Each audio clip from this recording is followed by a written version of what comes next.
The man, the myth, the legend. Hello. Nice to meet you. This is Brent Underwood. Yep. The owner of Cerro Gordo. Yes, indeed.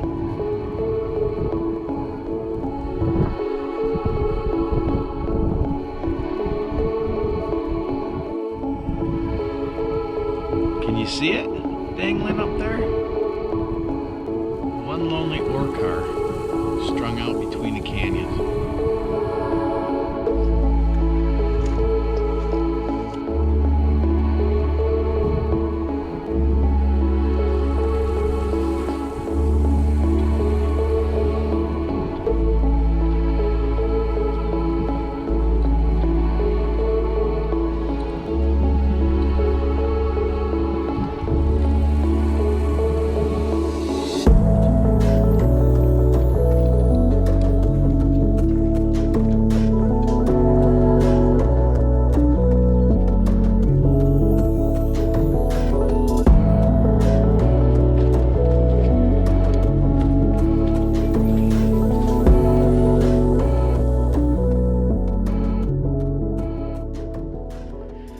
Good morning.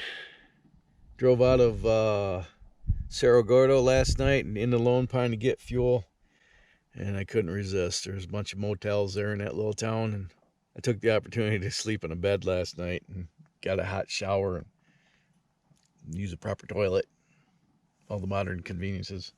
So I left Lone Pine this morning, and I'm making my way back into Death Valley. I'm a day ahead of schedule. I had allotted 2 full days to do Saline Valley, and I did it in 1. I wasn't planning on being up to Cerro Gordo until late this afternoon. I was there late yesterday afternoon. So I think I'm going to go down in Ballarat and see if I can make it from Ballarat across the Goler Wash and Mango Pass and back over to the West Side Road and see some of the things that I didn't get to see when we were here in November. I stopped here at Father Crowley's Point to get a good view of the Panamint Valley. Check this view out.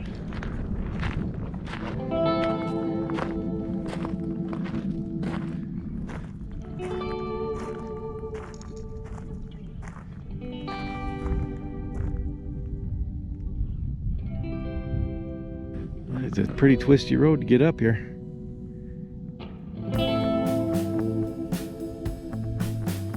That's that way.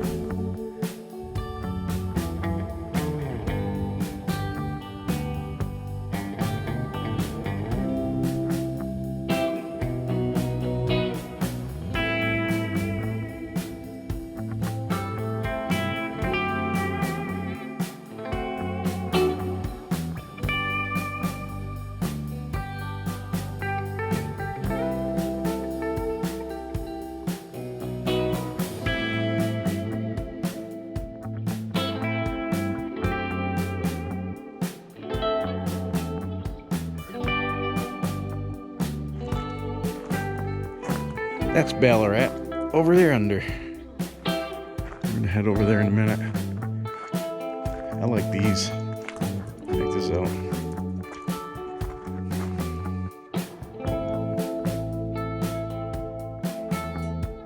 You can pause and read that if you'd like.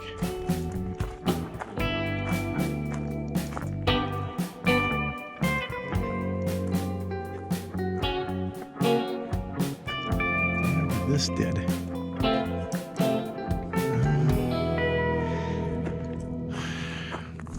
You see the town of Ballarat. I don't know if you can catch a glimpse of that road that's heading up the hill. And you can see up that valley up in there. That's Panamint City. That's the ghost town of Panamint City. It's up there quite a ways. You can't drive up there anymore, and probably about where I would say, somewhere up where the canyon comes down, right where that white mark is. I don't know if you can see that, if I'm pointing it out or not. There's a white mark on the side of the hill. That's probably about where the trailhead starts, and you got to hike up that canyon. 12 miles and over 4,000 feet of elevation, and this would be the time of year to do it, but you need to be pretty hardy, and I'm not. I had to stop and catch my breath walking 150 feet up the hill at Cerro Gordo, for crying out loud. That trail would kill me. But here, if you want to read about Panamint City, well, let me read it. Rich silver ore was discovered in December 1872 at the head of Surprise Canyon, 12 miles northeast of here. The United States Senators for Nevada, John P. Jones and William Morris Stewart, invested in and promoted the camp, which drew a peak population of 2,000 to the steep, mile-high canyon. Wells Fargo refused to serve the lawless camp, and bullion was shipped out in 400-pound cubes to deter thieves. To connect his Santa Monica property with the mines, Jones built a half-mile pier and began a railroad which reached only as far as Los Angeles. Jones and Stewart floated 15 stocks on the San Francisco Mining Exchange with a face value of over $61 million. On July 4, 1876, the camp celebrated a new 30-stamp mill, and strings of ore cars moved at full speed. The celebration ended 20 days later when hours of heavy rain flooded the Panamint Peaks and sent a wall of water down Surprise Canyon's main street, wiping out cabin stores and saloons to end the boom. One of the departing miners, Isidore Donat, crossed the summit and discovered cotton ball borax at Furnace Creek. Well, there was more recent mining up there post 1876, and apparently, what's this? I don't know. Apparently, you could drive up there as early as, or as late as the 1980s, which is over 100 years post that. And there's buildings still up there, there's mining equipment still up there, vehicles, all sorts of stuff, but you gotta walk. I'm not a big fan of walking. So if you want to see videos of Panamint City, well, you're just gonna have to find somebody else's video, and there's a few of them out there. It's pretty interesting. Wonderhussy has one that they went up there to Panamint City. About killed him. So if you go up to Panamint City, you're going to need to devote yourself 2 days. For someone like me, probably 3. If the trip up doesn't kill you, then the trip down probably will. There's water flowing through that canyon. It's actually very pretty up there. It's just, you got to go through hell to get there. That's all I'm going to say about that. I'm going to go to Ballarat now.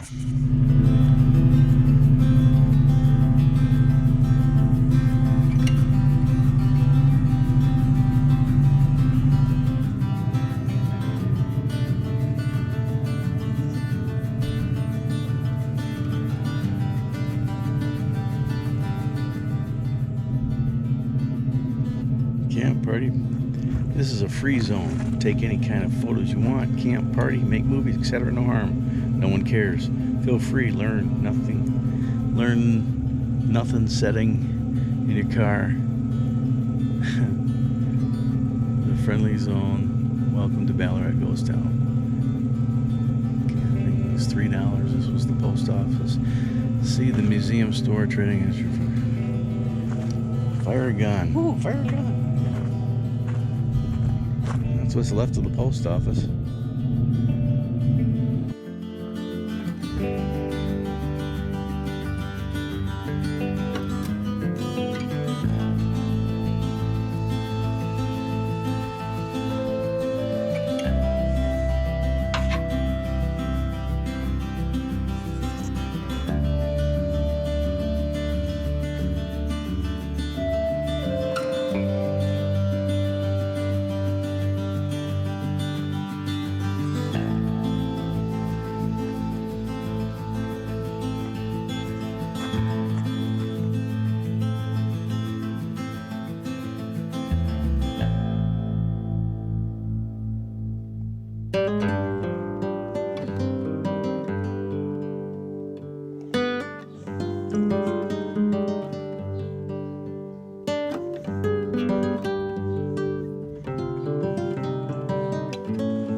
That's pretty cool.